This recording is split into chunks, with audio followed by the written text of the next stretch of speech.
Hello everyone, লাউ শাক আজকে ট্রেডিশনাল স্টাইলে লাউ শাক হবে আর সাথে থাকছে কাঁচামরিচ ভর্তা মুরগির মাংস দিয়ে। এই ভিডিওর মধ্যে থাকবে আমরা কিভাবে ট্রেডিশনাল স্টাইলে লাউ শাক রান্না করব আমাদের নাপি ব্যবহার করে।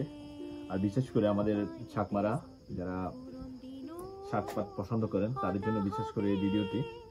আর অবশ্যই আমার ভিডিওটি ভালো লাগলে শেয়ার করে দিবেন, সাথে থাকবেন সম্পূর্ণ ভিডিও দেখে। এটাই হলো মুরগির মাংস, এই যে দেখেন। আর সাথে আছে পেঁয়াজ, আদা, রসুন, আর সাথে আছে কাঁচামরিচ আর মুরগির মাংস, এগুলো দিয়ে ভর্তা হবে। আর এখানে যে পেঁয়াজগুলো দেখতে পাচ্ছেন এগুলো দিব শাকের মধ্যে, আর সাথে দিব আমাদের নাপ্পি। তো আশা করি ভালো লাগবে। আর প্রচুর আমি মরিচ খাই, জাল খাই, আমি জাল খেতে পছন্দ করি, সবসময় জাল বেশি খাই। এই যে দেখেন মুরগির মাংসর মধ্যে সবগুলোই, আর কাঁচামরিচ, প্রচুর জাল। শাক পরিষ্কার করা শেষ, মানে ভালো পানি দিয়ে পরিষ্কার করে নিলাম। এই যে দেখেন এটা হলো নাপ্পির ঝোল। এর উপরে আমরা আস্তে করে দিয়ে দিব, এরপরে পেঁয়াজ দিব, পেঁয়াজ একটু বেশি করে দিলাম, মানে কিছুক্ষণ রাখতে হবে। এখানে লবণ দিতে হবে পর্যাপ্ত পরিমাণ, যে যতটুকু পছন্দ করেন।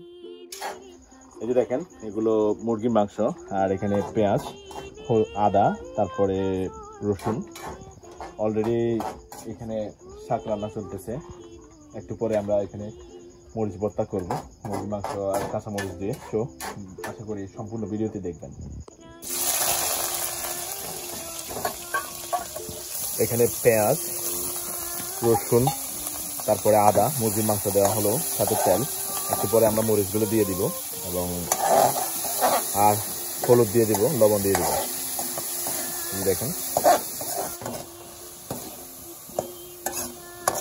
কাঁচামরিচ দেওয়া শেষ, এবার পর্যাপ্ত পরিমাণ জল দিব। তারপরে এগুলো একদম বেটে গুঁড়ো করা লাগবে। মরিচ ভর্তা আর সাথে লাউ শাক অলরেডি রান্না শেষ, এবার খাওয়ার ফালা।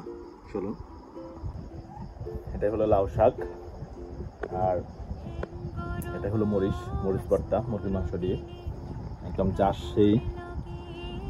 এখন খাবার পালা, দেখা যাক টেস্ট কিরকম। এই যে দেখেন একদম সেই লেভেলের, খেয়ে দেখি।